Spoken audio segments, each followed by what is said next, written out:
Hello, welcome back to the reading of the poem of the Man God written by Maria Valtorta, Volume 2, Chapter 225, Part 2, The Paralytic at the Pool of Bethzatha. Jesus, mingling with the crowd, goes away in the opposite direction towards the walls, but he has not yet gone through the last porch when he is caught up by an excited group of Jews of the worst castes, who seem to be blown by a furious wind, and are all urged by the same desire to insult Jesus.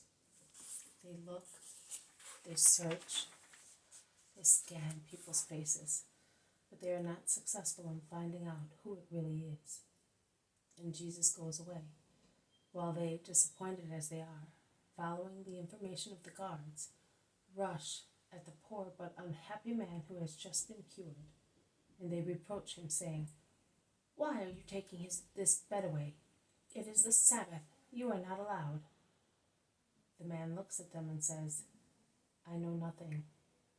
I know that he who cured me said to me, 'Take your bed and walk.' That's all I know." "He must certainly be a demon, because he ordered you to violate the Sabbath. What was he like? Who was he? A Judean? A Galilean? A proselyte?" "I don't know. He was here. He saw me weeping, and he approached me. He spoke to me, and he cured me. He went away holding a boy by the hand.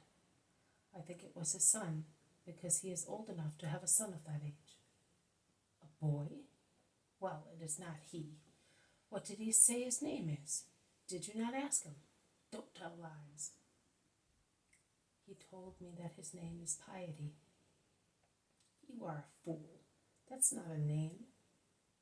The man shrugs his shoulders and goes away. The others say, "It was certainly he. Hananiah and Zacchaeus, the scribes, saw him. But he has no children." And yet it is he. He was with his disciples. Judas was not there. He is the one we know well. The others might be anybody. No, it was them. And they continue arguing, while the porches become crowded once again with sick people. Jesus enters the temple again on another side, the western side, which faces the town. The apostles follow him. Jesus looks around and at last sees him whom he is looking for, Jonathan, who in turn was looking for Jesus. "He is better, Master. His temperature is going down. Your mother says that she hopes to come by next Sabbath." "Thank you, Jonathan. You were punctual." "Not very, as Maximinus of Lazarus kept me. He is looking for you. He has gone to Solomon's porch." "I will go and meet him. Peace be with you. And take my peace to my mother and the woman disciples, and also to Judas." And Jesus walks fast towards Solomon's porch, where in fact he finds Maximinus. "Lazarus heard that you are here. He wishes to see you to tell you something important. Will you come?" "Of course I will, and soon. You can tell him to wait for me during the week." Maximinus also goes away after a few more words. "Let us go and pray again, since we came back so far," says Jesus, and he directs his steps towards the hall of the Hebrews. But when he is near it, he meets the cured paralytic, who has gone to thank the Lord.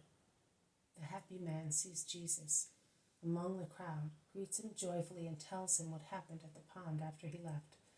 And he concludes, "Then a man, who was surprised to see me here and completely cured, told me who you are. You are the Messiah, are you not?" "I am. But also, if you had been cured by the water or by any other power, you would still have the same duty towards God. That is, to make use of your health for good work. You are cured. Go, therefore, and resume your activity in life with good intentions. And do not sin anymore, so that God may not have to punish you more severely. Goodbye. Go in peace." "I am old. I know nothing, but I would like to follow you and serve you. Do you want me?" reject no one. Think about it before coming. And if you make up your mind, come. Where? I do not know where you are going. I move about the world. You will find my disciples everywhere, and they will send you to me. May the Lord enlighten you for the best.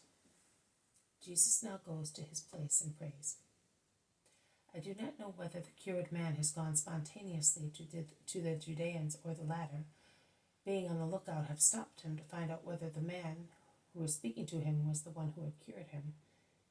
I know that the man speaks to the Judeans and then goes away, while they come towards the steps that Jesus must come down, to go through the other yards and go out of the temple. When Jesus arrives, they say to him abruptly, without greeting him, So, you continue to violate the Sabbath, notwithstanding you have been reprimanded so many times, and you expect to be respected as a messenger of God. Messenger? Much more. As son, because God is my Father. If you do not wish to respect me, you may refrain from doing so, but I will not cease accomplishing my mission because of that. God does not cease operating for one moment. Even now my Father is operating, and I operate as well, because a good son does what his Father does, and because I have come into the world to operate. People have approached them to listen to the debate. Among them, there are some who know Jesus, some who have been helped by him, some who see him for the first time. Some love him, some hate him. Many are uncertain. The apostles form a group with the Master. Margium is almost frightened and looks as if he is going to weep. The Judeans, a mixture of scribes, Pharisees, and Sadducees, shout at the top of their voices that they are scandalized. How dare you? Oh, he says he is the Son of God. What sacrilege! God, he who is and has no children. Call Gamaliel. Send for Zadok. Gather the rabbis that they may hear and confute him. This has been a reading from the poem of the Man God, written by Maria Valtorta, Volume 2, Chapter 225, Part 2, The Paralytic at the Pool of Bethzatha. Thank you for listening. I will see you tomorrow. May God bless you, and may peace be with you.